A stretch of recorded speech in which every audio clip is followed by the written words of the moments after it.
Салям алейкум, хайрлах шамлар. Добрый вечер. В эфире телеканала АТР. Вы смотрите информационно-аналитическую программу «Бугунь». В студии для вас работаю я, Гульсум Халилова.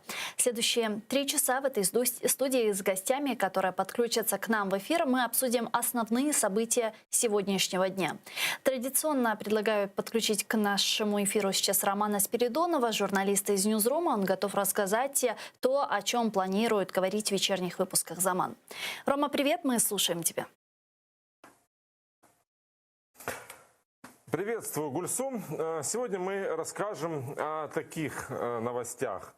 Оккупационному главе Крыма Сергею Аксенову представили еще одного заместителя россиянина. И новым вице-премьером оккупированного Совмина стал Михаил Назаров. Он руководил следкомом в Крыму с марта 2014 года. Его согласовал так называемый Госсовет оккупированного Крыма. Назаров возглавил оккупационное управление следкома России в Крыму сразу после оккупации полуострова в марте 2014 года. До этого он работал руководителем Следственного управления Следственного комитета России по Республике Мордовия. А в сентябре 2019 вышел на пенсию, и сейчас вот его оккупанты представили к Аксенову заместителем.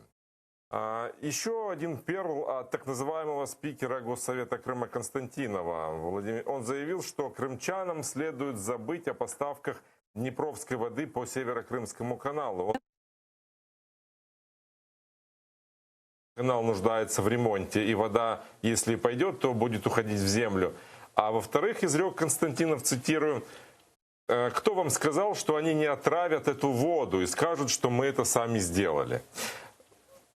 За неуважение к территориальной целостности и суверенитету Украины Никарагуа заплатит и деньгами, и политическими репутационными потерями. Об этом заявил министр иностранных дел Украины Дмитрий Кулеба. Он отметил, что открытие так называемого почетного консульства Никарагуа в России с резиденцией в оккупированном Симферополе абсурдно и является грубым нарушением международного права и украинского законодательства. В МИДе осудили незаконный визит в оккупированный Крым чрезвычайного и полномочного посла Республики Никарагуа в России Альбы Асус Торрес, которая приехала принять участие в этом незаконном открытии консульства. И украинская сторона уже начала процесс применения санкционных мер, предусмотренных законами Украины и нормами международного права для защиты суверенитета и территориальной целостности. В навигационных комплексах автомобилей BMW, продающихся в России, появилась возможность установить карту, на которой оккупированный Крым показан как часть Российской Федерации. Для этого надо зайти на сайт компании и скачать соответствующий файл. В BMW Group объяснили журналистам это тем, что компания обновляет свои картографические данные на своих навигационных системах с учетом законодательства страны, где приобретается автомобиль. И у пользователя есть возможность изменить настройки, которые заданы по умолчанию. И если клиент пожелает воспользоваться автомобилем в другой юрисдикции, в стране с другой юрисдикцией, то он может установить ту карту, которая ему нравится. Как оказалось, такая функция есть у производителей не только BMW, а у Nissan, Volkswagen и Mitsubishi. Например, на навигационном портале Nissan Крым показан как часть России, если заходить на сайт с российского IP-адреса. Mitsubishi в России устанавливает карты только на автомобилях с бортовым компьютером Яндекс.Авто, и там установлен, естественно, российский Яндекс.Навигатор. Volkswagen карты тоже могут различаться в зависимости от страны, однако в компании заявили, что это не позволяет делать выводы о позиции Volkswagen по отношению к международным и территориальным границам. Реакции на это сообщение нашего Министерства иностранных дел Украины пока нет. Мы надеемся, что наши дипломаты отреагируют на нарушение украинского законодательства. Избранный президент США Байден во время телефонных разговоров с европейскими лидерами обсудил готовность помогать Украине с решением военного конфликта. Во время звонка премьер-министру Великобритании Борису Джонсону они обсудили ситуацию с коронавирусом и содействие глобальной безопасности здоровья, а также совместную работу над такими проблемами, как Западные Балканы и Украины.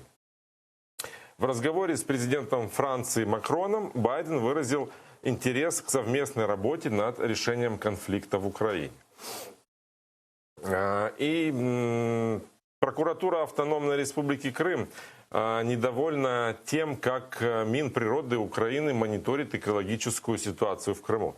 Как заявил прокурор Игорь Паначевный, Министерство защиты окружающей среды и природных ресурсов Украины ранее не проводило мониторинг экологического состояния в оккупированном полуострове, но, по словам Паначевного, сейчас прокуратура пытается объяснить министерству, что этот мониторинг вести необходимо, и даже разрабатывают методику начисления убытков. Ранее этот мониторинг Минэкологии не проводила, сообщил Паначевный, объясняя это тем, что министерство не имеет доступа к полуострову. Но, как сказал Паначевный, это не оправдание, потому что прокуратура тоже не имеет доступа к полуострову, но уголовные производства расследуются, обвинительные акты направляются в суд, и мы имеем реальные результаты. Сегодня в выпуске мы будем говорить, конечно же, и о ситуации с коронавирусом в Крыму. Там по-прежнему очень сложная эпидобстановка, большое количество заболевших и умерших от этой болезни. Наше правительство выступило с инициативой развертывания гуманитарных пунктов на админгранице с Крымом для того, чтобы создать там возможность, в том числе и приобрести лекарства, которых не хватает в Крыму для лечения коронавируса. Вот как развивается ситуация с коронавирусом в оккупированном Крыму, мы будем подробнее рассказывать в нашем сюжете.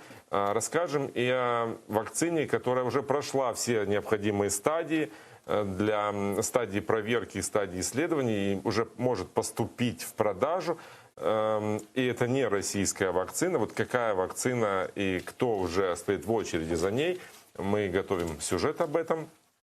Ну и самая приятная новость из этого выпуска. Наша коллега, историк Гульнара Бекирова получила премию Чешского института исследования тоталитарных режимов за достижения по защите принципов демократии, свободы и прав человека. Гульнара Бекирова была единственным представителем от Украины. Церемония награждения должна была состояться в Сенате Чехии, но в связи с пандемией коронавируса ее перенесли на следующий год. И по словам историка, который она написала на своей странице в Facebook, это не только ее заслуга, но и всего крымско-татарского народа, о котором она пишет статьи, снимает телепередачи и документальные фильмы. Подробнее с Гульнарой Бекировой мы будем разговаривать сегодня в наших прямых эфирах, и она поделится новостью о своем награждении. Поэтому следите за нашими эфирами, смотрите новости на украинском языке в 19:00 и на крымско-татарском в 21:00 по киевскому времени. Ну вот такая картина дня у нас. Гульсум. Сагул, Роман, спасибо. Это был Роман Спиридонов, наш журналист, с нами на прямой связи из Ньюзрума. Не пропустите вечерние выпуски «Заман» с Ульянисией Тумеровой на украинском языке в 19:00 и с Шевкетом Наматулаевым на крымско-татарском языке в 21:00.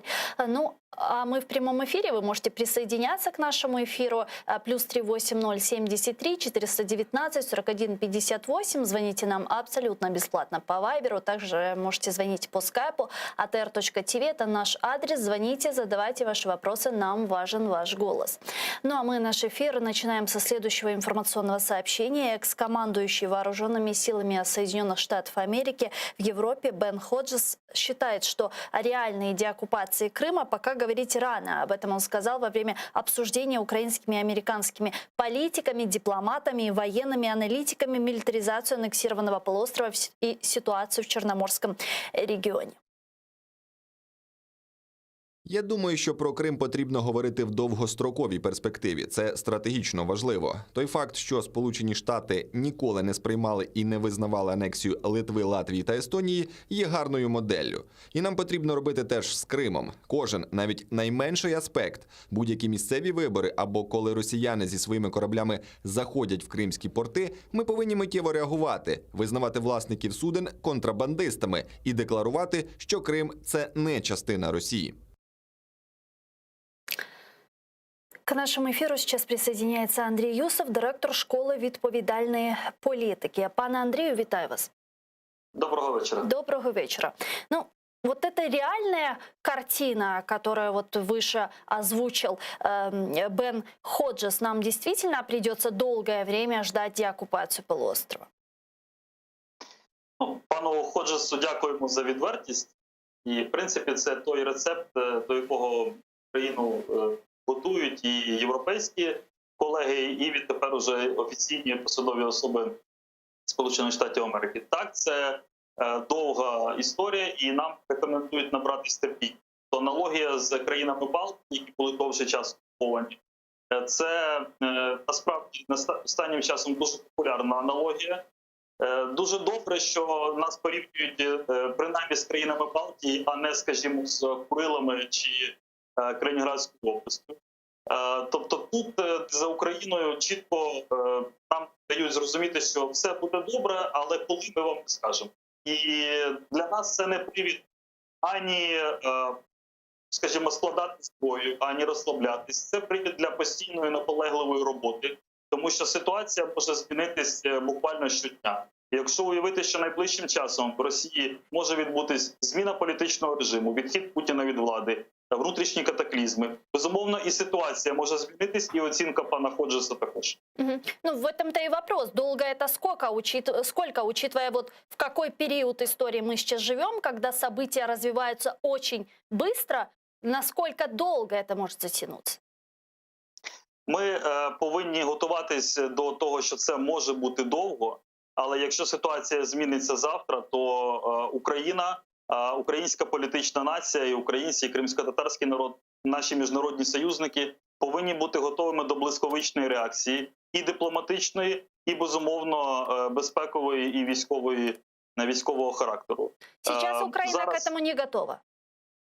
Сьогодні навряд чи можна говорити про таку готовність з боку України, оскільки вся політика безпекова, оборонна, зовнішня політика Володимира Зеленського і його команди спрямована на швидше умиротворення агресора і на стримування його, задобрення, пошук компромісу, але аж ніяк не на звільнення окупованих територій на українських умовах. Экс-посол США в Украине Джон Хербст считает, что операция Кремля против Украины зашла в тупик. Он называет 3 фактора, почему это произошло. Предлагаю вместе его послушать. По-перше, звичайно, російський народ не хоче, щоб його солдати воювали з Україною. По-друге, відіграють роль санкції США і Європи. Путін заперечує, звичайно, що це російська війна проти України. Він каже, що в Україні йде громадянська війна, але він каже про це, щоб приховати війну від свого народу. Подключаємо к нашій дискусії Юлію Тищенко, співзасновниця нацплатформи «Діалог про мир та безпечну реінтеграцію». Пані Юлія, вітаю вас. Прервался телефонный звонок с Юлией Тищенко. Мы попробуем еще раз с ней связаться. Но вот услышали Джона Хербста. Вы согласны с ним?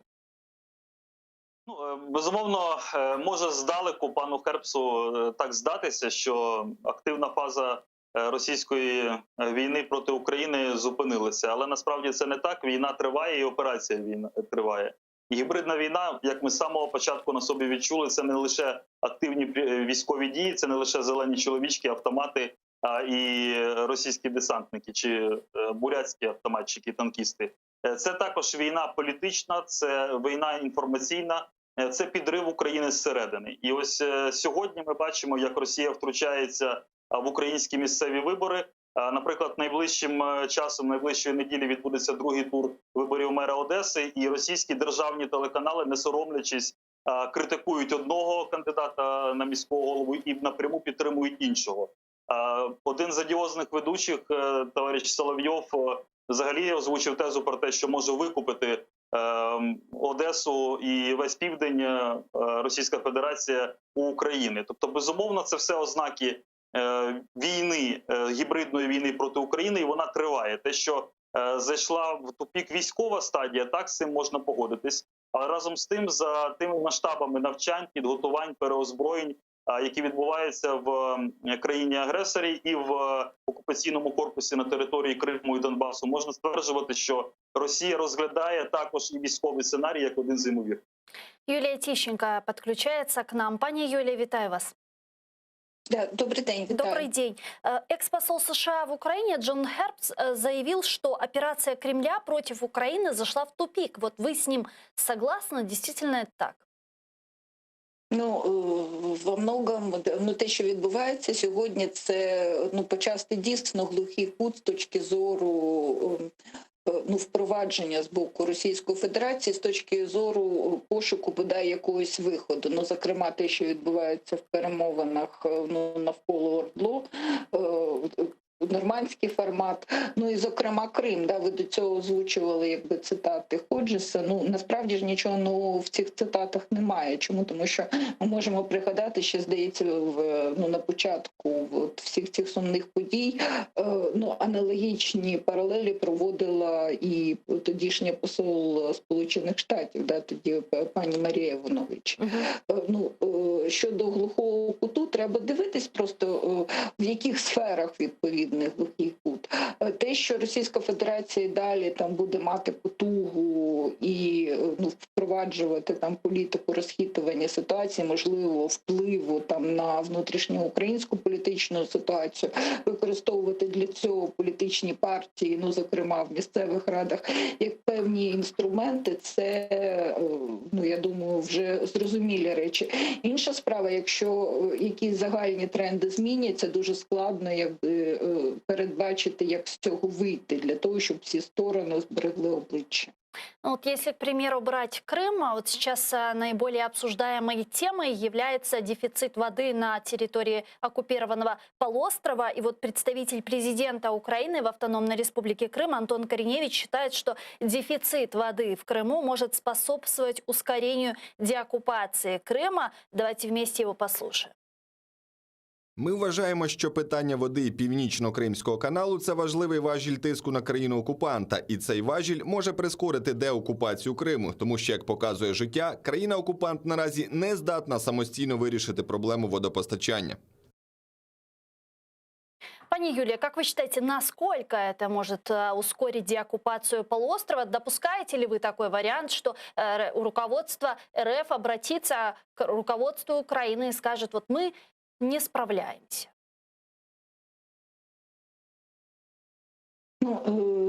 Дивіться, щодо питання водного і питання якби деокупації. Значною мірою речі пов'язані з санкціями, да, пов'язані з тими наявними проблемами, зокрема у водній сфері. Для Російської Федерації все це здорожчує утримання півострову для Російської Федерації. Тобто з цієї точки зору дійсно водна криза і все зростаючі потреби Росії у забезпеченні водою навіть не стільки громадян півострова, скільки цього військової бази, да, військового компоненту. Зокрема, можна ж пригадати якби заяви Путіна нещодавні про те, що потрібно Севастополь якби забезпечувати водою. Це все, звичайно, якби виклики для російської сторони і якби певні чинники, да, замислитись над майбутнім з точки зору кримської ситуації сьогодні. Але Росія, якби повертаючись до Хербста, да, в даному випадку вона дійсно в глухому куті з точки зору того, що без вирішення кримської проблеми для Росії санкції і повноцінне якби там не знаю перезавантаження, да, там стосунків з Заходом, якщо в цьому хтось зацікавлений, повноцінна економічна співпраця Росії, вона не буде можливою насправді, да, і тому в цьому випадку це дійсно глухий кут. Якщо повертатись до водної проблеми, це один з тих важелів, які примушує російське керівництво якби замислюватись над вирішенням тої ситуації, в яку вона сама себе ж фактично загнала. Пан Андрей, вот как вы считаете, насколько это серьезный рычаг давления на Российскую Федерацию в вопросе деоккупации полуострова? Я думаю, що серйозний. Україна насправді не так багато. Давайте пану Андрею дадим также слово. Я тут просто не бачу вас і не чую, тому... Я понимаю. Добре. Старий сумний радянський анекдот, коли син підходить до батька алкоголіка і каже: папа, водка подорожала, ти тепер будеш менше пити? Каже: ні, синок, ви з мамою будете менше кушати. От ця сумна аналогія, вона напряму стосується будь-якого диктаторського режиму, і в тому числі режиму Путіна. Брак води, брак інших ресурсів, аж до брак харчів будуть відчувати пересічні громадяни, але на забезпеченні військового контингенту це жодним чином не буде відбуватись. Так, брак питної прісної води здорожчує утримання окупованого півострову і робить витрати на Крим більш виправданими, більш великими, і з цієї точки зору перекриття води Україною абсолютно правильний і виправданий крок. Але лише водне питання, безумовно, не змусить Путіна віддати Крим і визнати свої злочини, злочини свого режиму. Тут має бути комплексний підхід і, на жаль, це дуже спрощений підхід вважати, що ми перекриємо воду, вони нам повернуть Крим. І не повернуть, але і воду ми їм повертати також не потрібні. Максимально все, що ми можемо зробити для Путіна максимально дорогим в Криму і на Донбасі, ми повинні робити. І сьогодні окупаційна влада в Криму розповідає про різні проекти, про Нью-Васюки, як вони будуть опріснювати морську воду, як вони будуть закачувати підземні шельфи і мінеральну воду. Будь ласка, робіть це, закопуйте колосальні гроші російських платників податків, шукайте воду в Криму, Україна не проти, зрештою за міжнародним законодавством повну відповідальність за дотримання і забезпечення прав цивільного населення несе саме окупаційна влада. Але вода плюс наступні заходи. Лише води Путіну, безумовно, буде замало. Пані Юлия, вот учитывая ту информацию, которая у нас есть, мы можем понять, по какой стратегии будет действовать оккупанты и решать вопрос дефицита воды на территории временно оккупированного Крыма? Вот, к примеру, будут ли они продолжать апеллировать к международным структурам? Ну, я думаю, звичайно, да, ми бачили, ну, до речі, дивіться, Російська Федерація, російська сторона, принаймні там в Криму для Росії, ну, для от російського споживача, да, вона всіляко демонструє, значить, що от ще трошки і міжнародне визнання російського статусу Криму буде забезпечене. Тобто це в тактиці і стратегії там з різними такими афільованими до Росії політиками. Це спеціальні інформприводи. Ну і як нам показала оця водна тематика, власне, да, Російська Федерація, вона активно буде використовувати різні міжнародні площадки, там ООНівські, приміром, як це от сталося з водою, да, для того, щоб якби продемонструвати, що Україна там щось не виконує, чи щось якісь утиски є, там щось не забезпечує і так далі. Я думаю, що можливо там ще інші якісь теми будуть з цим пов'язані, але ну, дійсно відповідно до Женевських конвенцій, власне, протоколів до неї, утримання людей і задоволення їх потреб, які перебувають на таких, ну, окупованих, тимчасово окупованих територіях, це відповідальність Російської Федерації.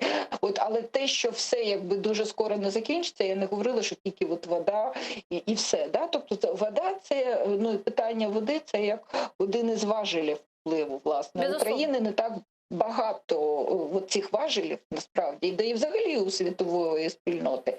Ну, приміром, оприлюднюється звіт Генерального секретаря по правам людини, який з цифрами демонструє взагалі, де от ті порушення, які сьогодні в Криму є. Російська Федерація каже, що ні, да, нічого подібного, це ви самі винуваті, ви це вигадали, вона, значить, тут фестивалі проходять, де все нормально. Да? Тобто, ну, тут нічого дивного в цій тактиці немає.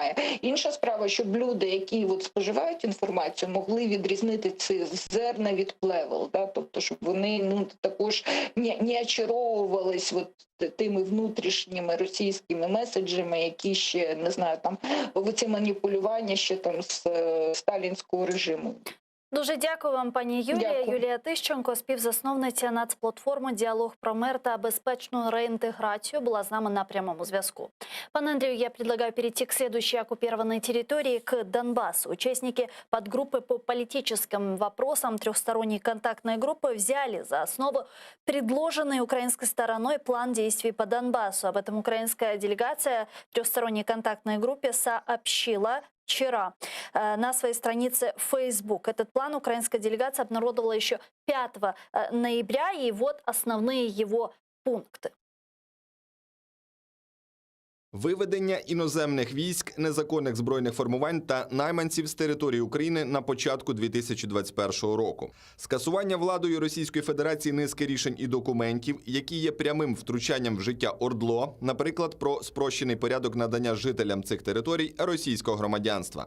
Відновлення контролю над відповідною ділянкою російсько-українського кордону за допомогою спеціальної моніторингової місії ОБСЄ. Збільшення чисельності місії СММ ОБСЄ у 4 рази. Лише за виконання перших 4 умов – підготовка та проведення на території ОРДЛО виборів. Уже сегодня состоится общее заседание в трехсторонней контактной группы в Минске на уровне глав делегации. Мы будем ждать результатов от наших переговорщиков. Ну а вот сам этот план урегулирования войны на востоке Украины глава украинской делегации в трехсторонней контактной группе озвучил еще на прошлой неделе. Вот что он сказал. Давайте послушаем. Цей документ не український, не російський, не авторства ОРДЛО, а це буде документ тристоронньої контактної групи, яка за пропозицією пані Грау підготувала доручення пану П'єру Морелю, це посол з політичних питань в системі Мінських угод, щоб він об'єднав пропозиції всіх і підготував один документ, який ми будемо обговорювати. Министр иностранных дел Украины Дмитрий Кулеба считает, что мирный план по Донбассу может вызвать споры между Украиной и Россией. Эти споры в единое целое должны свести уже представители ОБСЕ. З обранням президента Зеленського Україна змінила стратегію поведінки в тристоронній контактній групі і стала проактивною. Почала висувати нові ініціативи і задавати темп дискусій. Не відбиватися, а задавати темп, тиснути. План дій – це черговий елемент цієї політики, тобто нова ініціатива, нові пропозиції. Пан Андрей, для начала, как вам в целом план совместных шагов от украинской делегации в трехсторонней контактной группе в Минске? Вот эти сроки, которые установили для проведения выборов на Донбассе, 31 марта, до этого демилитаризация этой территории, это вообще реально, это реальные сроки? Ви знаєте, хороший план, якщо його укладники, автори ставили собі за мету, щоб Володимир Зеленський відчув, як воно бути в ролі прем'єр-міністра Вірменії пана Пашиняна, який був змушений підписати принизливі для Вірменії умови і зупинити наступ азербайджанської армії. По суті, це капітуляція. І ось те, що сьогодні... план совместних дій, ви вважаєте актом капітуляції? Безумовно, і Мінські угоди самі по собі містять дуже багато суперечливих моментів, і до них є безліч питань. Зрештою, на щастя, вони досі не мають жодного юридичного статусу і не ратифіковані українським парламентом. Але в перерахованих пунктах, ви можете їх ще раз подивитися, там немає дуже важливого пункту. По-перше, українського контролю над українським кордоном. Тобто нам пропонують, щоб представники ОБСЄ виконували функцію українських прикордонних військ, і, безумовно, це імітація і профанація, оскільки ОБСЄ – це лише спостережна місія, вона не має права ні втручатись, ні жодним чином впливати, тим більше захищати український кордон. Вони можуть лише фіксувати і повідомляти про факти його порушення. Це означає, що представники України, зокрема пан Кравчук, поставили в черговий раз, підтримали ідею, коли Україна, не контролюючи власного кордону, змушена проводити місцеві вибори на все ще окупованій території.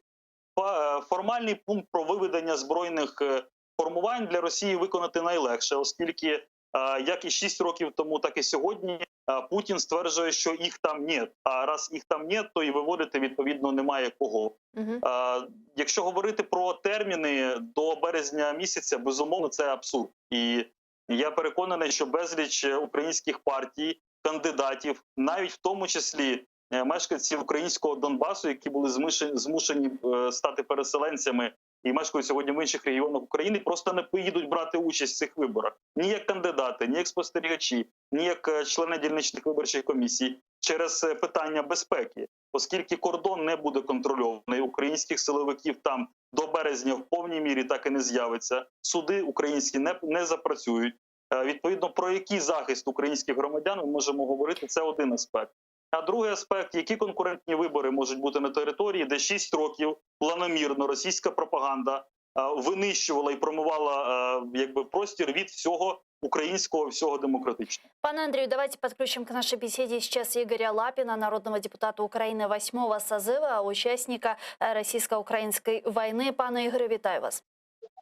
Доброго дня. Доброго дня. Вот пан Юсов говорит о том, что вот этот план совместных действий, который предоставила украинская делегация в трехсторонней контактной группе, это фактически акт капитуляции. Вот вы с ним согласны?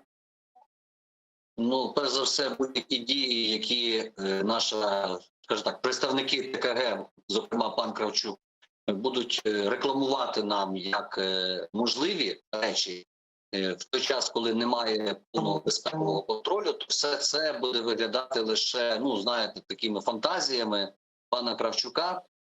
Окрім того, питання капітуляції тут буде звучати, як то кажуть, наріжним каменем у всіх аспектах. Тому що громадяни України мають право обиратися і бути обраними за українським законодавством. Будь-які вибори можуть бути легітимними лише якщо вони відбуваються до відповідності до стандартів ОБСЄ. Я задавав це питання і декілька разів вже говорив в багатьох ефірах. Я не хочу бути мером Луганська, але я хочу, як громадянин України, мати можливість реалізувати своє конституційне право, балотуватися і так далі. Як ви собі це уявляєте? Тобто, ну, яким боком я маю проводити виборчу агітацію, можливо, в Луганську, будучи бійцем батальйону Айдар? Ви собі це уявляєте? От поки ви це не уявляєте, то повірте мені, і я це не уявляю. І до цих пір все, що би нам не говорив Кравчук, це буде виглядати, знаєте, як імітація і профанація. До речі, я ще хочу сказати, нещодавно президент Зеленський віддав прикордонникам наказ готуватися утримувати україно-російський кордон якраз на території Луганської і Донецької областей. Ні, ну якщо він це мав на увазі до станиці Луганської, то я це розумію. А все остальне в мене риторичне запитання, а Путін в курсі? Ну, тобто, розумієте, нам сьогодні питання замороженого конфлікту намагаються припаркувати як вже перемогу і всеосяжний мир. Ні, так не вийде і так не буде. Тому що друге питання, яке виникає в цій ситуації. Ми говоримо про те, що громадяни України мають право поїхати до себе додому, і там в Донецьку можливо обирати легітимну владу. Я перепрошую, ці переселенці нам в Києві голосували. А з якого дива вони мають голосувати 2 рази? Ну, давайте ми будемо відвертими. Тобто вони в Києві обрали легітимну владу, голосуючи там за ті чи інші політичні сили, а тепер нам пропонують 31 числа, щоб вони знову приїхали, там щось проголосували. Ну, я вже не буду повторювати те, що казав колега, тобто інформаційна пропагандистська машина працювала там цих 6 років. На завершення хотів би сказати, для мене особисто, особливим статусом Донецької і Луганської області є те, що там виборів не має бути ще років з 10. До тих пір, поки не відбудуться всі пункти, які ми закріпили в законодавстві України. А я хочу наголосити, відсутність російських терористичних військ має бути верифіковано міністром оборони і міністром внутрішніх справ України. Ну, вот в Бо этом-то поставлять сьогодні и підпис, вопрос. що їх там нету. В этом-то и вопрос. Господа, мы же с вами понимаем, что эти сроки, которые установили 31 марта для проведения местных выборов, они нереальны. Вот один вывод иностранных вооруженных формирований только может занять год, а потом верификация этого вывода, да? То есть тогда зачем это все нужно? Может, это какой-то такой хитрый план со стороны украинской? Показать, что вот мы готовы идти на какие-то шаги, посмотрите, такой месседж западным партнерам, а Российская Федерация на это не соглашается. Пане Андрію, как ви думаєте? На жаль, з самого початку ось ця ідея Володимира Зеленського озвучена подивитись в очі Путіну, домовитись посередині і так далі, вона його не відпускає. І як у цій приказці дитячі, їжачки кололись і плакали, але продовжували їсти кактус. Так ось цей кактус російської окупації, він продовжується якби колоти владу Зеленського, тому що ті самі граблі вже неодноразово були перенесені терміни, всі можливі. І ми пам'ятаємо обіцянку Володимира Зеленського бравурну про те, що вибори одночасно будуть проходити по всій Україні в жовтні місяці і в окупованій, уже звільненій території Донбасу. І це все ми чули неодноразово. Результати ми бачили. І, можливо, на догоду власним політичним цілям, намагаючись стримати рейтинг, перехопити пальму першості в лапках миротворців Медведчука, технологи Банкової граються в подібні речі. Але насправді ні Захід, ні Німеччина, ні Франція, ні Сполучені Штати не вірять і не чекають від України реалізації подібного сценарію. Тому що розуміють, що для України це буде з безпекової точки зору самогубство. І, безумовно, Путін з радістю погодиться саме на таке трактування. І ще раз повторюсь, оскільки їх там нет, то і виводити нікого не будуть. Ну, можливо, кількох алкоголіків попросять назад до Російської Федерації. А ОБСЄ, окупаційний корпус, радо пропустить на ділянки україно-російського кордону для того, щоб вони робили селфі, робили фотографії, відеозапис, все інше, що вони мають право робити згідно свого мандату. А нічого більше вони робити не можуть. То есть, если И, это відповідно, какой-то и план, то мы можем просто выстрелить себе в ногу. На жаль, всі речі, озвучені паном Кравчуком, а до того, відповідно, паном Фокіним, це були прекрасні плани для самогубців політичних, але аж ніяк не план для самостійної, самодостатньої гри і захисту власного суверенітету. Сподіваємося, що наразі це лише фантазії самого пана Кравчука, як і раніше були фантазії пана Фокіна. Дуже дякую вам, пане Андрій. Андрій Юсов, директор школи відповідальної політики, був з нами на прямому зв'язку. Пане Ігоре, а ви як вважаєте, для чого це все, якщо сроки, які установили, вони нереальні просто для виконання?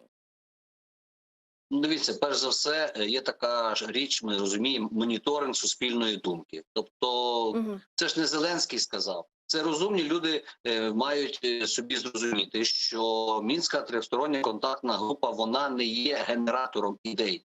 Вона є виконавцем ідей, які впроваджуються за волею президента Зеленського, президента Путіна.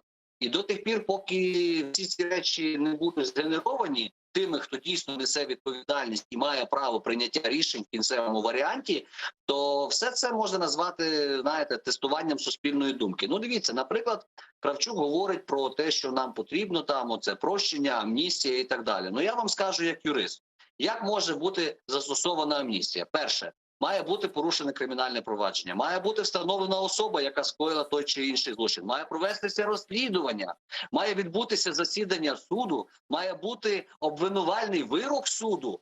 І лише після того, якщо особа згоджується на амністію, на застосування закону про амністію, то вона має написати заяву, і лише після цього це все відбувається, вже саме застосування закону про амністію. Знову ж таки, закон про амністію не стосується скоєння тяжких і особливо тяжких злочинів, тобто покарання, за які передбачене більше як 5 років. Що ми можемо сказати? Кого має стосуватися цей закон і сама процедура цього застосування цього закону з врахуванням тих всіх тез, які я сказав? Справа, наприклад, по Єфремову йшла 5 років. До сих пір не закінчилася, наскільки мені відомо. Я перепрошую, то вони до 31 числа яким? Бішеним алюром збираються провести розслідування, засудити і простіть. Другий момент. Для всього потрібно мати баланс. Якщо ми маємо баланс відповідальності і баланс покарання, то це зрозуміло. І прощення, верніше. Тобто, якщо ми говоримо про якусь амністію, ми маємо як мінімум прийняти закон про колабораціонізм, про співпрацю з органами окупаційної влади. Тобто, така співпраця, таких законопроєктів в минулому скликанні було декілька. І я скажу, що не хватило політичної волі в минулого парламента, хоча він був набагато більш патріотичний, ніж сьогоднішнє 9-те скликання, яке фактично, я так дивлюся, вони перебувають в якомусь, знаєте, прострації, тобто вони не можуть розібратися, в них 2+2 все рівно виходить 5. То цей парламент і подавно не прийме ніякого закону про колабораціонізм. І в цій ситуації, якщо ми не маємо механізму притягнути до відповідальності, то як ми говоримо про механізм якогось ще прощення? В цій ситуації я вважаю, що фантазії Кравчука – це не його фантазії, це є, скажімо так, план, який є в голові Зеленського, і сьогодні таким чином просто тестується суспільна думка. Не більше, не менше.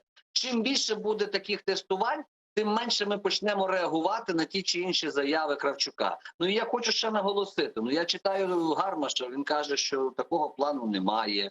Кравчук каже, що такий план переданий і є. Ви знаєте, там вже призначили Арестовича як відповідального за комунікацію. Я ніяк не можу поняти, що він там робить. Ну, тобто, хай вже візьме, хтось щось з себе на Фейсбуці напише, є план, нема плана, Кравчук спікер, чи там Казанцев спікер. Ну, хтось з них же має віднести якусь відповідальність. Нам ото запудрюють, перепрошую, мозги, і насправді нічого не відбуватиметься. Ну, от сьогодні Ще раз вже наголошую, состоїться поки общее Путін не засідання. дасть команду, не Мгм. відбудеться таких речей. Вот сегодня уже состоится общее заседание трехсторонней контактной группе на уровне уже глав делегаций. И, возможно, мы услышим какие-то месседжи и будут какие-то новости. Давайте подключим к нашей беседе Андрея Шкиля, сейчас народного депутата Украины 4, 5, 6 созывов. Пане Андрію, вітаю вас. Вітаю, Руслан, доброго вечора. Пане Андрею, вот по Привет. ТКГ, вот по плану совместных шагов от украинской делегации, вот один вопрос, я попрошу вас ответить коротко, и мы перейдем к следующей теме. Вот что это? Это реальный план «Б», о котором нам говорили, или же просто какой-то создается какой-то информационный повод для обсуждения, за этим ничего не стоит? Ні, це виправдовування своєї діяльності, тому що Кравчук звик бути в центрі уваги. Він це колишній президент, тривало при перебуванні його у Верховній Раді привчив до уваги камер. То й взагалі це достатньо така зіркова постать в українській політиці, тому він не хоче і не вміє навіть попри свій вік сидіти спокійно і просто споглядати на те, що відбувається, бо його призначили на посаду, він мусить коментувати. Він просто виконує свою роль, але ця роль не є головною в даній ситуації. І я думаю, що поїздка Зеленського в Луганську області, де він там до прикордонників звертався зі словами про те, що ви готуєтеся для того, щоб прийняти кордон між Україною і Росією повністю, значно більше важить, ніж ці заяви Кравчука. Ну, це треба обговорювати і аналізувати. Кравчук просто робить коментарі, які виправдовують його місце перебування. Давайте перейдем к Соединенным Штатам Америки. Государственный секретарь США Майк Помпео заявил, что вскоре произойдет плавная передача власти второй администрации Дональда Трампа. В то же время он отметил, что голоса еще считают.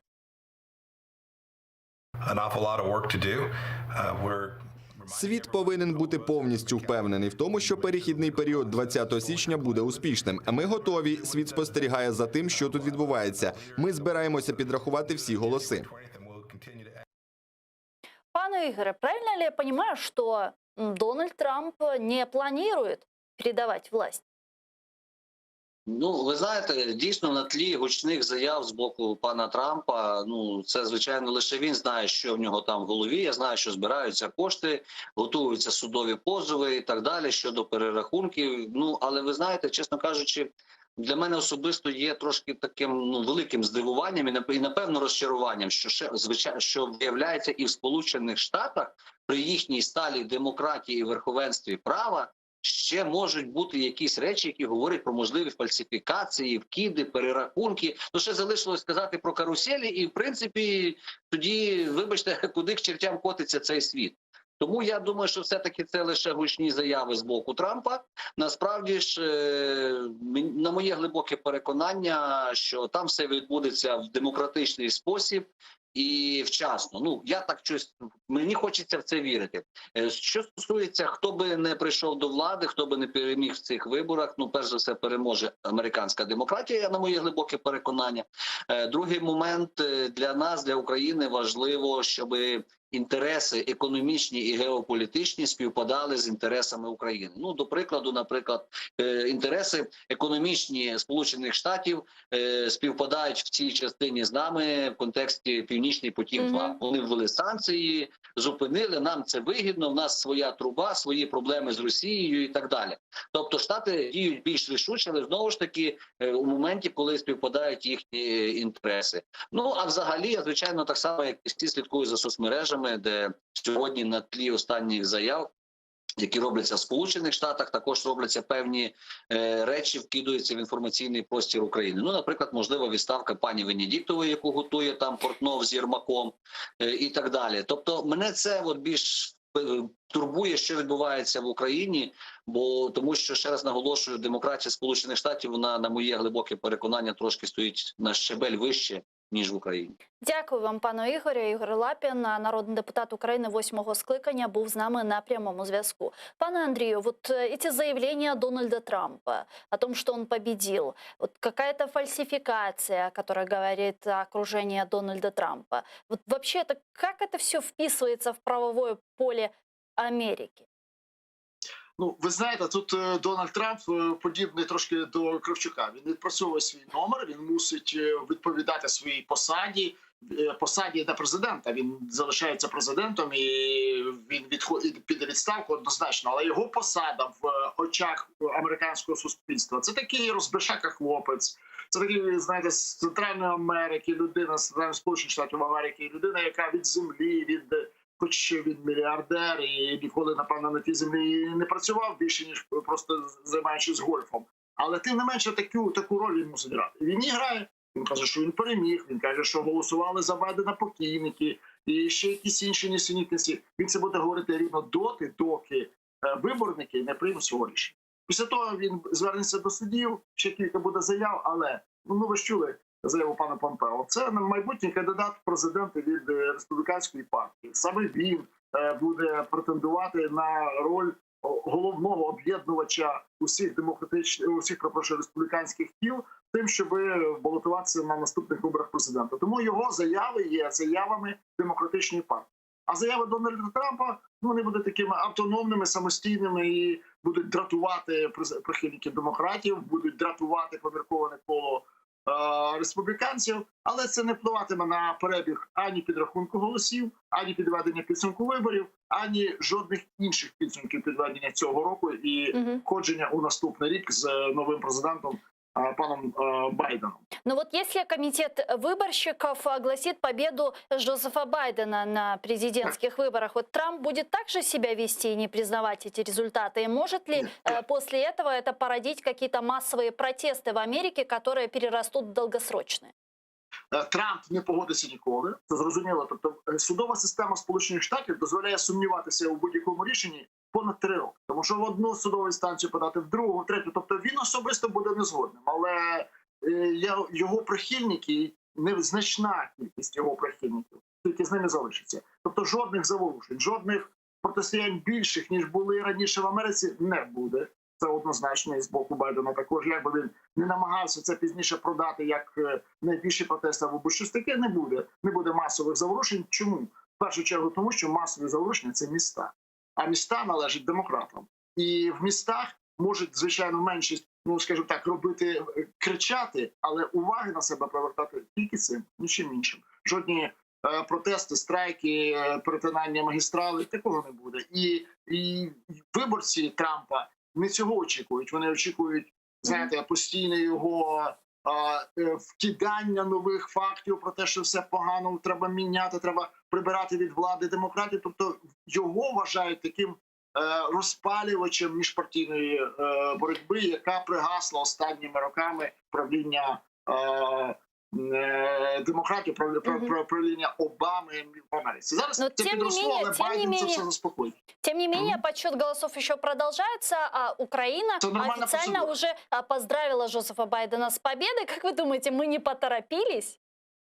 Ні. Цього разу все гаразд, і Україна правильно зробила, тому що Сполучені Штати є одним з головних стратегічних партнерів України, але у України є дуже тяжка задача в подальшому, тому що справді важливим, а зараз останнім часом ще важливішим стратегічним партнером України стає Туреччина. А стосунки Байдена і пана Ердогана не є найкращими. Ну, принаймні, вони не були такими, поки не був президентом Джо Байден. Тільки він стане президентом, я думаю, стосунки будуть інакшими. Але дуже Україні вигідно, щоб ці стосунки були добрими. Тому що між Європейським Союзом і Байденом, президентом Сполучених Штатів, вже нормальні стосунки, а при приході його до влади вони будуть прекрасні. Одні з найкращих за останню історію, за останні, там, не знаю, 5-10 років.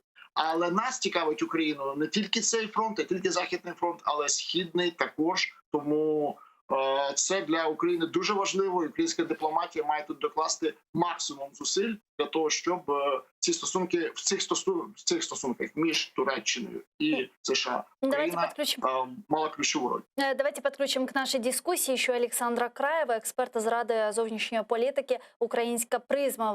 Він зараз з нами на прямому зв'язку. Пане Олександре, вітаю вас. Так, добрый вечер вам. Добрый вечер. Ну, господа, я хочу с вами обсудить, победа Джозефа Байдена для Украины плюс или мінус, пане Олександре? Важко сказати, якщо чесно. Поки що виглядає як скоріше плюс. Як скоріше плюс, чому? По-перше, треба розуміти, що Байден інформаційно і, скажімо, з соціополітичної точки зору є другом України. Він багато заявляв про підтримку нашу, він розуміє наш контекст, він був головною людиною, що займалася Україною при адміністрації Обами. Мгм. Сорвался, к сожалению, у нас Александр Краев. Попробуем еще раз его подключить. Пане Андрею, а вы как думаете, это плюс или минус? Ні, я вважаю, що Байден Ага, вернулся к нам пан Олександр. Раз. Так, вибачте, невеликі проблеми з зв'язком. Отже, я продовжу. І це по-перше, тобто соціоінформаційно і політично це плюс. А з другої сторони, плюс в тому, що Байден, на мою думку, не буде схильний повністю ламати ту систему, яку провів Трамп. Бо після Трампа ми отримали багато позитиву. Скажімо, при Трампові це перші поставки летального озброєння. При Трампові це збільшення і посилення східного флангу НАТО на противагу Росії. Тобто це така яструбова, скажімо так, політика американська. Байден для мене не схожий на такого пертурбатора-реформатора, який повністю розвалить попередню систему і будуватиме нову. Він залишить позитив за часів адміністрації Трампа і просто надалі буде діяти іншими методами. Тобто його прерогатива – це м'яка сила, це дипломатія, домовленості, інформаційна політика і так далі. Проте те, що діяло за часів Трампа, як там летальна зброя і посилення НАТО, я сподіваюся, що воно залишиться. Тому це скоріше плюс, ніж мінус. Пане Андрею, действительно, Дональд Трамп не отличался какой-то особой такой проукраинскостью, но ведь, с другой стороны, он предоставил Украине джавелины, были введены санкции против компаний, которые причастны к строительству Северного потока-2, и вот сейчас говорят, что если учитывать тот факт, что Европа поддерживала Джозефа Байдена, то Байден как-то будет пересматривать отношения Соединенных Штатов по Северному потоку-2 и завершение его строительства. Вот как вы думаете, так ли это действительно, и можем ли мы действительно увидеть какую-то отмену санкций от Северного потока? Ну, перше, звісно, що треба розділити позицію президента Сполучених Штатів, чи це Трампа, чи це Байдена, і Конгресу Сполучених Штатів, рівно ж як і Сенату. Рішення про надання джавелінів Україні – це рішення Конгресу, і воно не буде змінним, не буде змінюватися, тому що демократи отримали ту ж саму. Тобто, скажімо так, розстановка кадрів чи голосів, де помінялися в Конгресі, трошки там поміняється в Сенаті, але це для України не є таким суттєвою зміною. Тому говорити про те, що яструбом був Трамп, а Байден є голубом, ну це не зовсім так. Просто є гарні такі, знаєте, два поняття: голосувати і діяти. Від голосування це Трамп, від дії це Байден. Тому дії будуть співподібними, тільки шуму буде менше.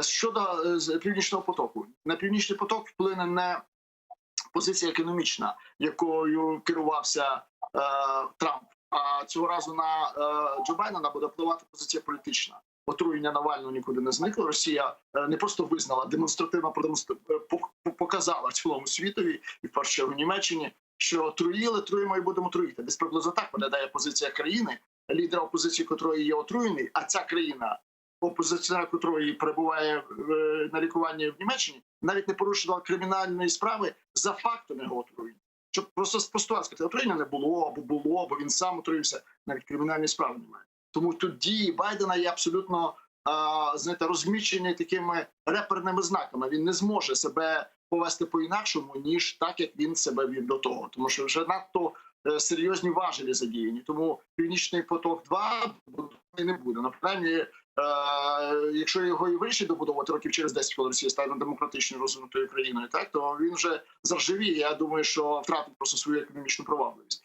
Тому говорити про Україну і Сполучені Штати за зміни президентства, звичайно, це плюс.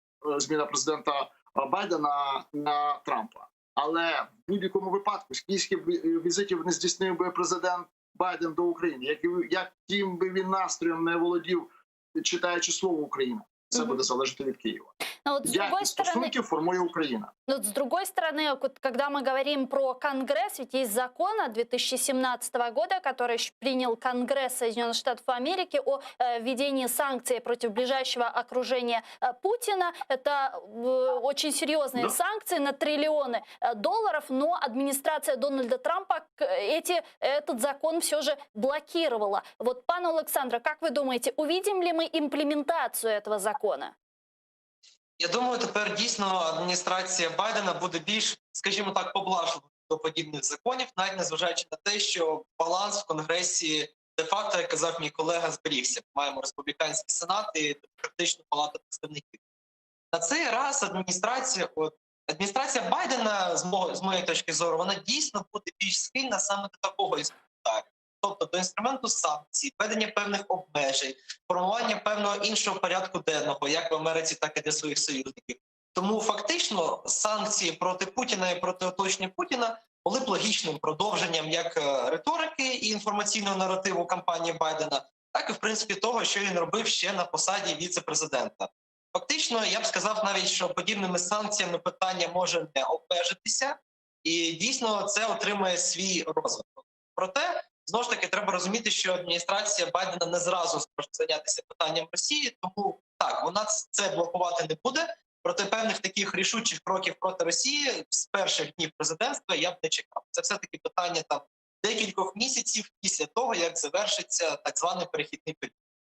Пане Андрею, Жозеф Байден не любит коррупцию. А у нас в стране с коррупцией, мягко говоря, проблемы. Как будет в этом ключе выстраивать администрация Жозефа Байдена отношения с украинским руководством? Ну, я думаю, що всі борці з корупцією в Україні здихнули з полегшенням, коли вже поміняється остаточно влада в Білому домі. І тут єдина проблема, звичайно, в стосунках і боротьбі з корупцією України, і залученням інструментарію Сполучених Штатів до цієї боротьби, є те, що ви ж мусите пригадати і заяви українських депутатів, деяких правоохоронців, які розповідали про те, що були корумпований син Джо Байдена, Хантер.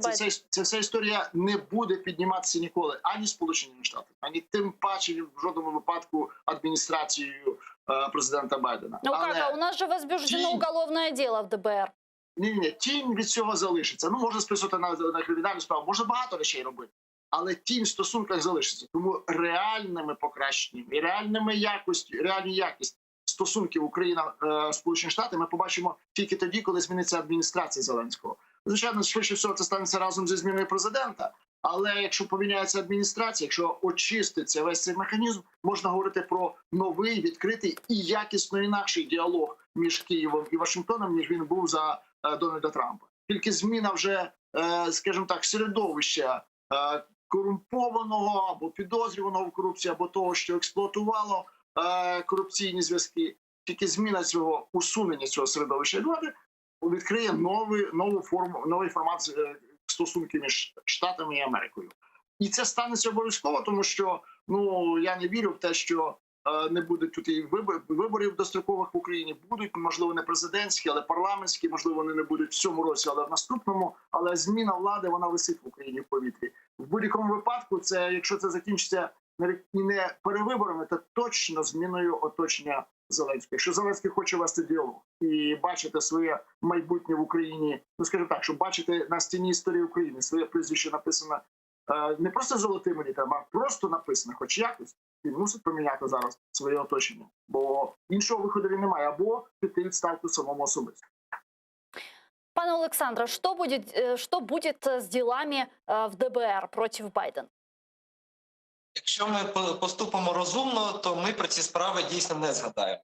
Тому що наразі сперечатися і сваритися із адміністрацією новообраного президента США – це останнє, що нам потрібно.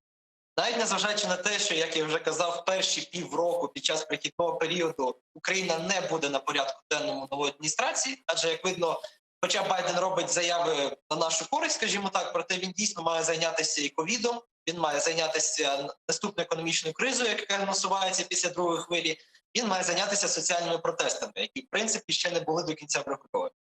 Тому, грубо кажучи, у нас є фора в декілька місяців, поки нова адміністрація буде займатися своїм створенням, формуванням експертної бази, формуванням основних посад і вирішенням внутрішніх питань. За цей час ми дійсно маємо розібратися зі своїми внутрішніми проблемами, що стосуються адміністрації Байдена. Справи в ДБР багато в чому, як для американців, так і для нас, мають сильний політичний відтінок. Ним буквально від них тхне. Тому дійсно правильно треба з ними розібратися, зам'яти ці питання у встановленому порядку, і вивести їх з політичного спектру і дати пояснення, що це дійсно було, якщо не сфабриковані справи, то справи викликані такими мотивами. Тому що наразі повертатися до теми бурізми – це все рівно, вибачте, як повертатися в 16-му році до теми підтримки кампанії Хіларі Клінтон, коли адміністрація Трампа вже готувалася стати президентською. Тобто фактично продовжувати справи в ДБР, продовжувати подібні рухи і провокувати, грубо кажучи, американців на певну реакцію, на певну відповідь – це лише собі робити гірше. Тому я не можу закликати і не маю права закликати до того, щоб просто все закрити і звести на тих. Проте дійсно з цими справами треба розібратися і дати їм належне пояснення, дати їм належну характеристику. І побачити в них прямий політичний підтекст. Дякую дуже, пане Олександру. Олександр Краєв, експерт Ради зовнішньої політики «Українська призма», був з нами на прямому зв'язку. Чохсаунс. Пане Андрію, я предлагаю перейти к следующей теме, к Нагорному Карабаху. В Ереване начались стычки протестующих с полицией. Люди протестуют против заключения трехстороннего заявления по Карабаху. Глав России, Армении. Сегодня утром в центре Еревана уже начались протестные акции, продолжились протестные акции. Силовики задержали лидеров митинга и еще 130 участников акций протеста. Участники выкрикивали «Никол, уходи», а полицейские продолжают до сих пор сегодня задерживать граждан, которые выходят на протестные акции. Вот мы сейчас можем видеть видео, которое публикуют в телеграм-каналах армянские, азербайджанские СМИ. Как известно, в ночь на 10 ноября стало известно, что Пашинян и президент Азербайджана при посредничестве российского президента дистанционно подписали соглашение о прекращении конфликта в Нагорном Карабахе. Вот давайте вместе послушаем квинтэссенцию этого соглашения, что оно предусматривает. Давайте. Повне припинення вогню та всіх воєнних дій з 00 годин 10 листопада 2020 року за московським часом. Війська Азербайджану та Вірменії зупиняються на зайнятих позиціях.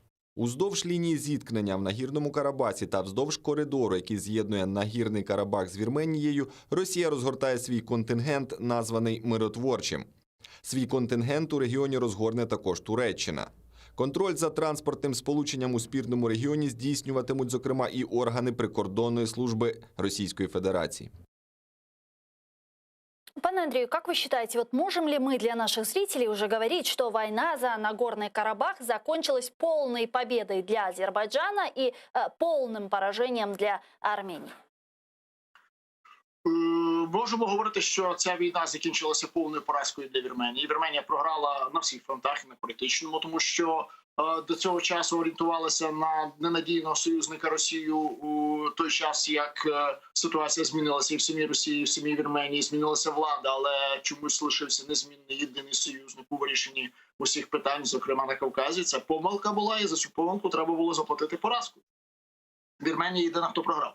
Хто виграв? То там четвертий пункт, властиво, в тому, що друкувалося у вас на екрані, це те, що турецькі миротворці будуть присутні під час проведення цієї миротворчої операції останніх на найближчих цих 5 років або більше. Туреччина є, ну, скажімо так, не можна це ствердити вигодонабувачем, але вона отримала найбільший бенефіт з цього, тому що це стало новим гравцем Туреччина на пострадянському просторі. На Кавказі це один з головних гравців, і це було доведено з подіями з Нагірним Карабахом. Це було доведено подіями із Вірменії, яка орієнтувалася лише на Москву, не звертала увагу на західний світ, пробувала звертати, але це все, ну, скажімо, було пізно, невчасно, і демонстрація сили Баку полягала в тому, що модерна економіка дає результатом модерну армію, гроші завжди дають якість, і ця якість перемогла. Туреччина стала новим гравцем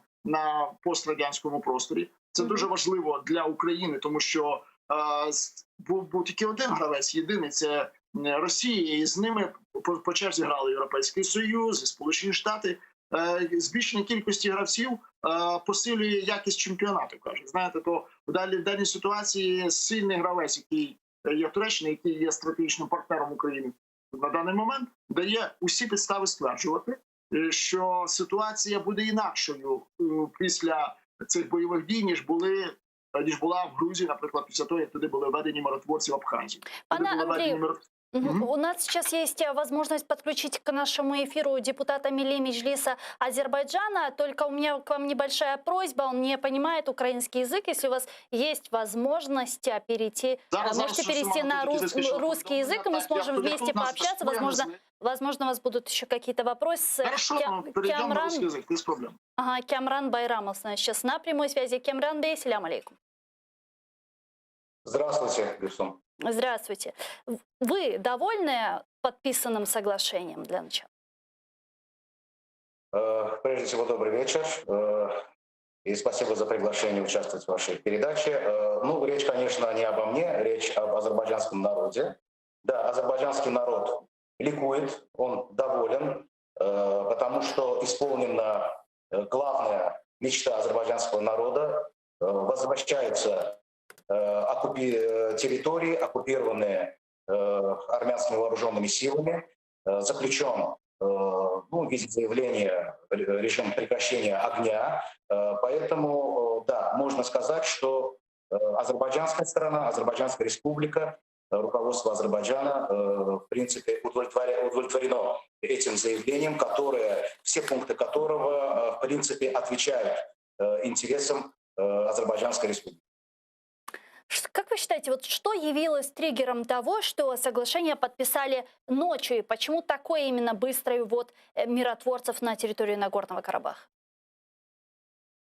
Ну, как вам известно, эти военные действия, они начались с 27 сентября в результате контрнаступательной операции азербайджанской армии в ответ на провокации армянской стороны, неоднократные провокации. И, в принципе, если вы отслеживали вот эту динамику, то есть вот этот ход военных действий, то вы могли открыто увидеть, что азербайджанская армия добилась достаточно больших и колоссальных успехов на поле боя, село за селом освобождая населенные пункты, удерживаемые армянскими войсками, которые долгое время, около 30 лет, находились под оккупацией армянских сил.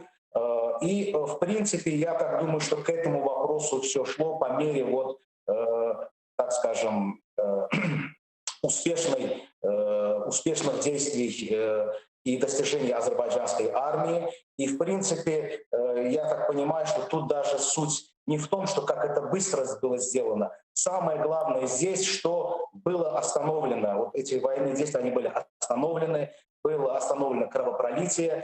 И, в принципе, если вы отследите последние интервью, заявления азербайджанского руководства, то вы заметите, что азербайджанское руководство всегда выступало за мирное урегулирование конфликта, то есть не за военное решение. Но, в принципе, эти провокационные действия в последнее время со стороны армянского руководства, армянской армии привели к тому, что не осталось другого выхода, как решить этот конфликт военным путем. Но на сегодняшний день мы можем сказать, что военный путь, он закончен, то есть военные действия прекращены, и сейчас в дело вступили дипломаты, то есть сейчас все решается уже дипломатическим и политическим путем.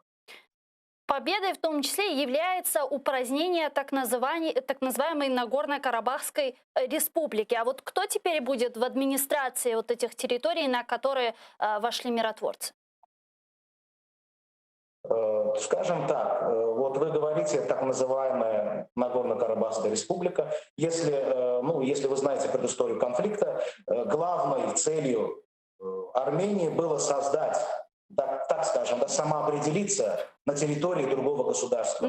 И основной причиной оккупации азербайджанских земель, исконно азербайджанских земель, было создание второго армянского государства на территории, принадлежащей и международно признанной территории Азербайджана. Но, как вы увидели, это продлилось всего-то 27 лет, 28 лет уже.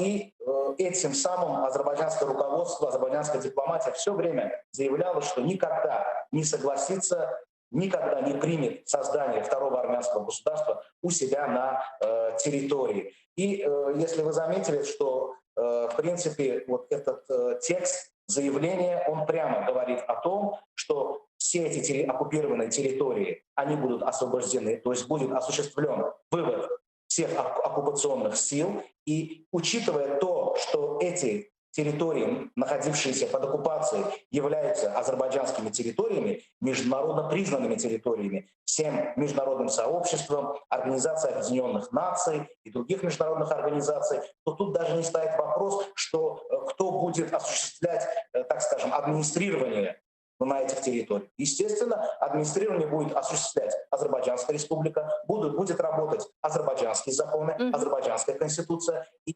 результат вот этого заявления – это прямое доказательство восстановления действия норм и принципов международного права вот на этой территории, которая считалась до 10 ноября спорной. И вот что еще хотела спросить, Камран Бей, вот в соглашении написано, что армяне могут оставаться жить на этих территориях, и их безопасность будут обеспечивать структура из Организации Объединенных Наций. Но мы ведь понимаем, что вот и вы отметили, да, что Азербайджан одержал полную победу на всех своих, вернул все свои территории фактически. Вот как вы думаете, вот вы верите в то, что азербайджане и армяне на этой территории, вот там, где будут располагаться российские миротворцы, смогут жить дружно, мирно, как соседи, как это было вот когда-то в советское время? Это возможно? Ну, Гульсум, если до конфликта, до оккупации территории Нагорного Карабаха и прилегающих районов азербайджанцы и армяне мирно сосуществовали, почему они не могут сделать это сейчас, уже после заключения мирного соглашения? В принципе, опять же, я повторюсь, во многочисленных заявлениях и выступлениях азербайджанского руководства господина президента всегда упоминалось о том, что Азербайджан за мирное сосуществование, потому что Азербайджан является, ну, как вы знаете, Азербайджан является, в принципе, государством, которое обеспечивает равные права всем национальностям, проживающим на его территории, в отличие от армянского государства, которое является моноэтническим, которое опровергает и отрицает саму идею, сам принцип сосуществования с другими национальностями. А вот в Азербайджане, вы знаете, это мировой центр толерантности, мировой центр мультикультурализма. И, в принципе, с этим, если в Азербайджане проживает вот разные национальности и, в принципе, проживают они очень дружно с местным населением. Проживают также многочисленные армяне на территории Азербайджана, в частности, в его столице, в городе Баку. И до сегодняшнего дня не было никаких гонений, не было никаких притеснений. И вследствие этого, я думаю, никаких проблем с мирным сосуществованием после уже освобождения территорий не будет, даже при участии миротворцев. Ведь миротворцы — это, в принципе, силы, которые обеспечивают соблюдение режима прекращения огня и исполнение, осуществление договоренностей, указанных в заявлении от 10 ноября. Поэтому не стоит, я думаю, рассматривать миротворцев, что они могут быть, так скажем, каким-то препоном или, скажем, какой-то преградой для мирного существования. Совсем наоборот. В принципе, миротворцы, они на то и нужны, чтобы это мирное существование сделать более, так сказать, доступным для обоих народов. Пане Андрею, но если вспомнить Грузию 2008 года, то тогда российские миротворцы превратились в оккупантов. Вот можно ли полагать, что подобный сценарий может повториться? Ну да, это большая опасность российских миротворцев в данной ситуации. Ну, я думаю, что тут это неуместно, невозможно. Во-первых, тут ситуация совсем другая, характер конфликта совсем иной, истоки конфликта иные. Тут территориальный спор между Арменией и Азербайджаном, а Россия до сегодняшнего дня, да и, в принципе, всегда была, как бы сказать, нейтральной силой. Мы увидели эту нейтральную позицию во время военных действий, и мы очень высоко оцениваем, в принципе, всех посредников, которые, в принципе, достигли вот этого соглашения. Но тут не только Россия, тут и Турция. Да, вот про Турцию мы поговорим. Про Турцию проговорим чуть позже. Я хочу дать слово еще нашему собеседнику Андрею Шкелю. Это народный депутат Украины 4, 5, 6 созывов. Пане Андрію, вот, будь ласка. Спасибо, Александр. Вот именно главная проблема – это качество миротворческой операции. Если Россия будет миротворцем, если Россия будет сопровождать свои действия желанием сеять мир, а не войну, да, тогда целиком возможно, что ситуация не будет такой, как она была в Грузии и Абхазии. Но для меня даже тут более важным является не желание или настроение России, а присутствие Турции. Присутствие Турции нейтрализует, если появятся вместе с российскими миротворцами турецкие, как заявлял и президент Ильхам Алиев, то я думаю, что ситуация будет абсолютно сбалансирована, и можно будет только приветствовать дружественный нам азербайджанский народ с тем, что он сумел через столько лет вернуть закон и порядок на собственную территорию. Ну вот И главное — удержать его в мире и спокойствии. Потому что мало мне кажется вероятным, что в Москве заинтересованы в мире в Нагорном Карабахе и в мире между Арменией и российским существованием Азербайджаном, но я думаю, 100% этого абсолютно хотят и Баку, и Ереван. И вот это вот желание мирного регулирования этого процесса, который уже военный процесс окончился, нужно удержать мир на этих территориях. И с помощью Турции, с помощью России это можно сбалансировать. Но еще раз говорю, если останутся только одни российские миротворцы и не будет присутствия Турции, будет очень сложно удержать этот очень такой чувствительный баланс в этом регионе. Но вот сейчас как раз-таки очень много вопросов относительно турецких миротворцев в Нагорном Карабахе. Президент Турции Реджеп Тайип Эрдоган заявил, что Турция вместе с Россией будут контролировать соблюдение режима тишины. И вот что он сказал. Давайте вместе его сейчас послушаем, Реджепа Тайипа Ердогана. Туреччина контролюватиме припинення вогню разом з Росією в спільному центрі, який буде створений Азербайджаном на його землях, звільнених від вірменської окупації. Ну а вот пресс-секретарь президента России Дмитрий Песков в свою очередь отметил, что функции российских миротворцев в Карабахе еще предстоит уточнить, так как они не были конкретизированы в заявлении 3 стран, а о присутствии турецких миротворцев в Нагорном Карабахе вовсе речи не шло, сказал Дмитрий Песков. Предлагаю его послушать. Мови про спільні миротворчі сили Росії і Туреччини в Карабасі ніколи не було. Росія і Туреччина будуть взаємодіяти по Карабаху через моніторинговий центр на території Азербайджану.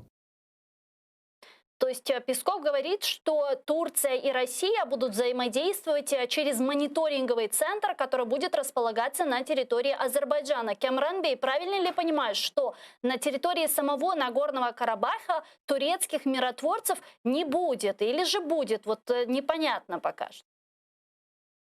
Ну, как вы и отметили, в принципе, это заявление, оно носит общий характер. Оно выражает определенные, значит, направления по урегулированию данной ситуации, но, по моему мнению, наверное, стоит ожидать более конкретизированного и более всестороннего, полного и, так скажем, подробного соглашения или документа, который будет регулировать все вопросы, связанные вот и с режимом прекращения огня, и с деятельностью и статусом миротворцев, и их обязанностями и задачами. Поэтому сейчас вот говорить о том, что вот будут эти миротворцы, не будут, но единственное можно сказать то, что да, они будут участвовать, миротворцы и представители, они будут участвовать в деятельности, значит, миротворческого центра по контролю за прекращением огня. И насколько я помню, если не ошибаюсь,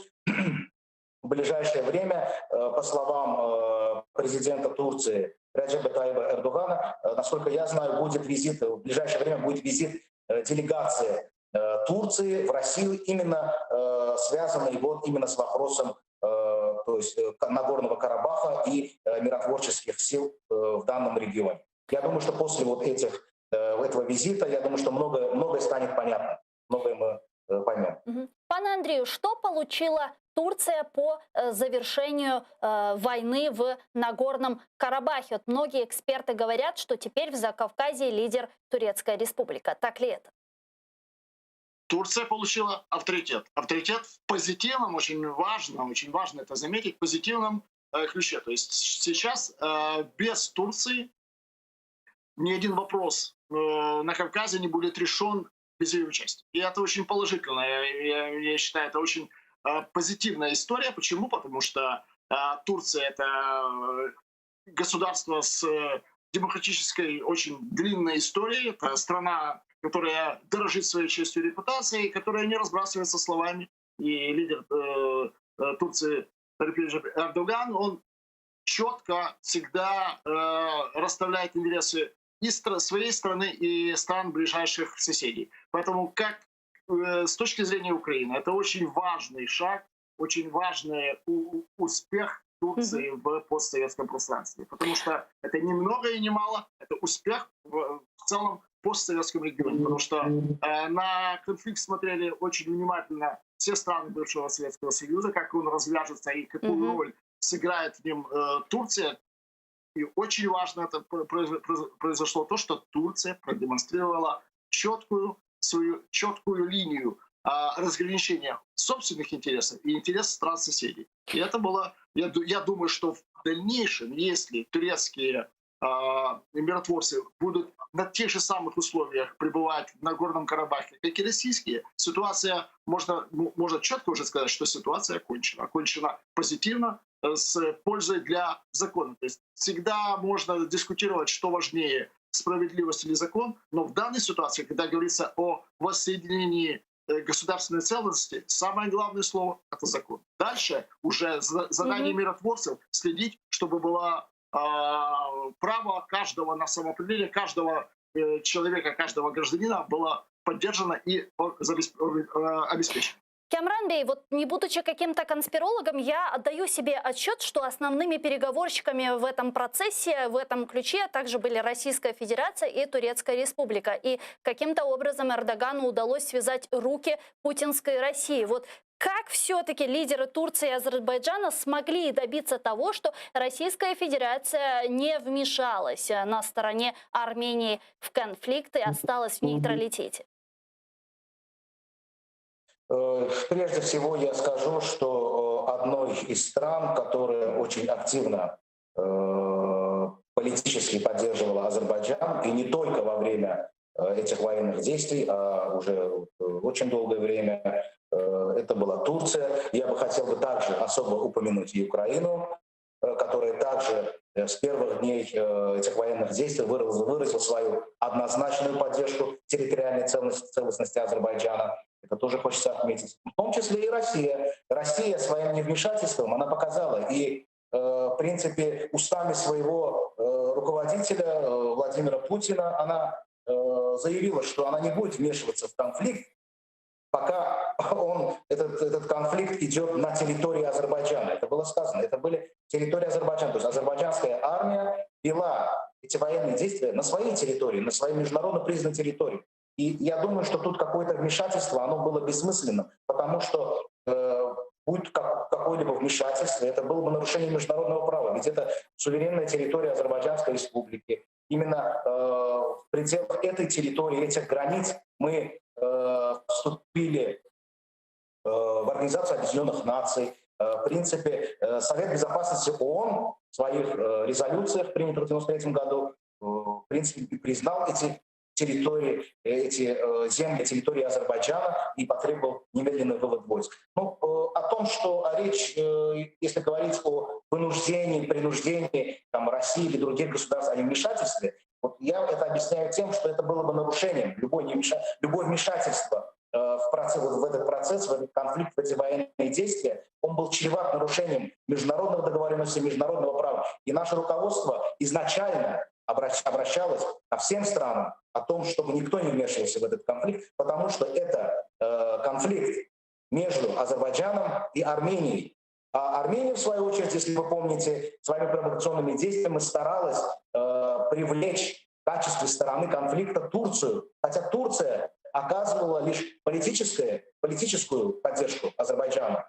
А они своими провокационными заявлениями, они говорили, то есть армянское руководство заявляло, что воюют турецкие военные, турецкие войска, воюют значит, наемники из Сирии и так далее. Вот все эти вот заявления, они были направлены на то, чтобы привлечь страны, недружественные к Турции, чтобы они вмешались в этот конфликт и вот хоть как-то спасли остатки армянской армии от полного уничтожения и поражения.